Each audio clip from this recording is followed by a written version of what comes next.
Dear students, this is your Suma madam. Welcome to the next video lecture on scheduling algorithm. So in this video we are just going to see the example on multi-level queue scheduling.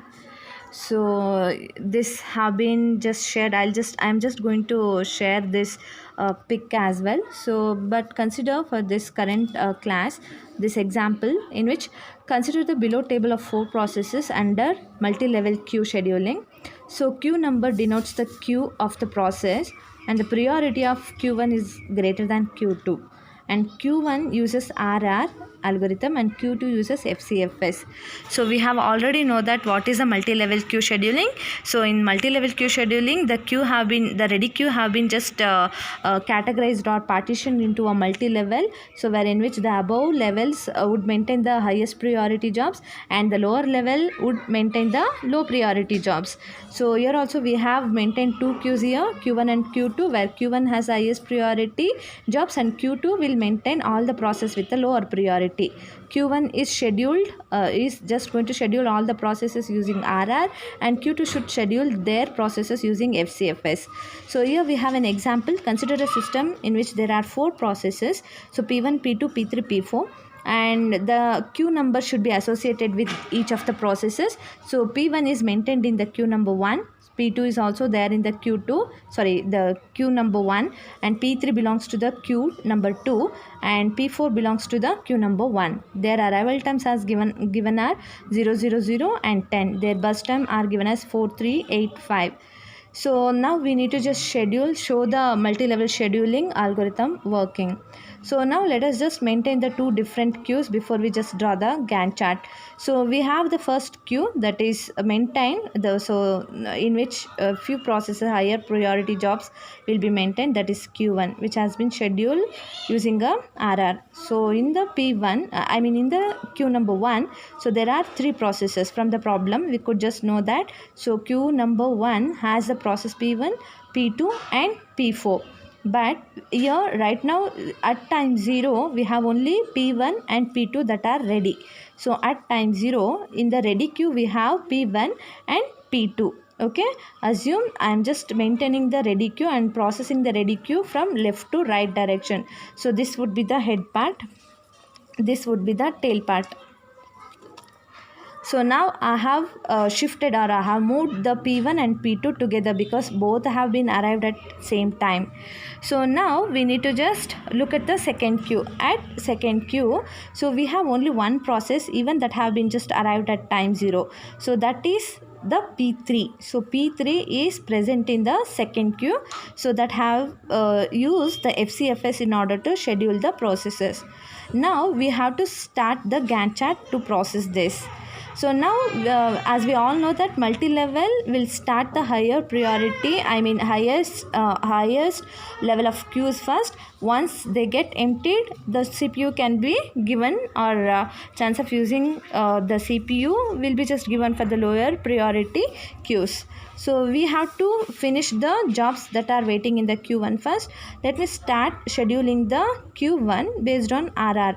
So now at the time 0 we'll schedule the processes. At time 0 both the processes are ready. So since it is using RR with a time quantum of 2 milliseconds, I have to just give the P1, that is at the head of the queue, 2 milliseconds of CPU. So P1 will be scheduled from 0 to 2 millisecond. So since it is carrying the burst time of 4, so remaining time should be done in the next round. For that P1 will be preempted and it will be put back to the tail of the queue for next round. So now again I have to process the same queue because it's the higher priority queue, and from the queue the next process is P2. So P2 again will be just chosen, it will be given a time quantum of 2 milliseconds. So from 2 I am just scheduling a P2 and he will be given 2 milliseconds of CPU. From 2 to 4 we have a P2. So since P2 is having a 3 burst time, so remaining 1 millisecond of burst time will be done in the next round. So we have P2 over here, P2 over here, that have been preempted and put back in the tail of the queue. So now we have to just check out, is the higher level priority queue or the higher level queue is empty or not. No, it's not empty because P1 is having still 2 millisecond and P2 is having still 1 millisecond of burst time. So again this will go on scheduling the CPU for the same processes in the Q1. So again P1 will be picked and he will be just given 2 milliseconds. So he now if you just give the CPU for P1 for 2 milliseconds, remaining time of P1 for the next round would be 0. Hence we are not putting that P1 back to the ready queue. So P1 is done. So now again, so next process in the queue is P2. P2 will be picked and its remaining time is only 1. He could finish successfully. From 6 to 7 CPU will be given to process P2.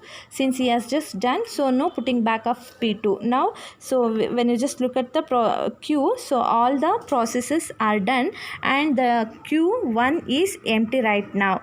So now at 7, so we have no other processes in the first queue that have been just arrived. So because all the processes there in the P1 are arrived at zeros only, this is arriving at 10, so we are still in 7 millisecond. So now we have to schedule the CPU for the lower priority jobs that are maintained in the lower level queue. So now CPU will be scheduled to the next level of queue, that is the second queue, Q2. Now pick the Q2 from pick the process from Q2. So Q2 have used FCFS scheduling algorithm. Now so only one process is waiting in the second queue. So P3 will be picked from 7. So since its burst time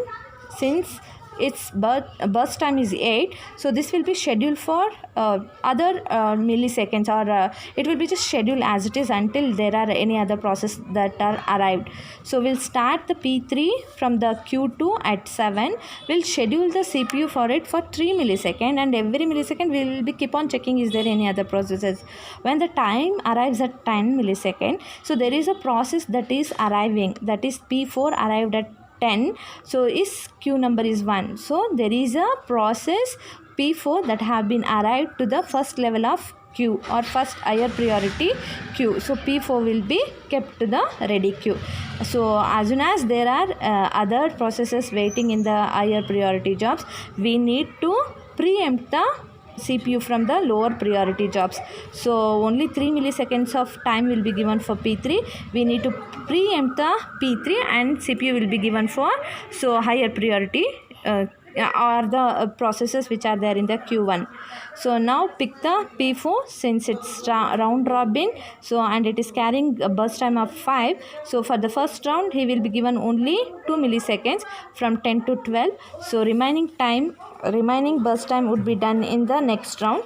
So P4 will be kept back in the queue. So again pick the same job and give 2 more milliseconds from 12 to 14. So again he will be completed for 2 more milliseconds. Remaining time is 1. So again put back the P4 in the same queue. So in the next third round P4 will be picked once again and he will be given 1 millisecond, means within 1 millisecond he could be completing. So he will be completing from 14 to 15.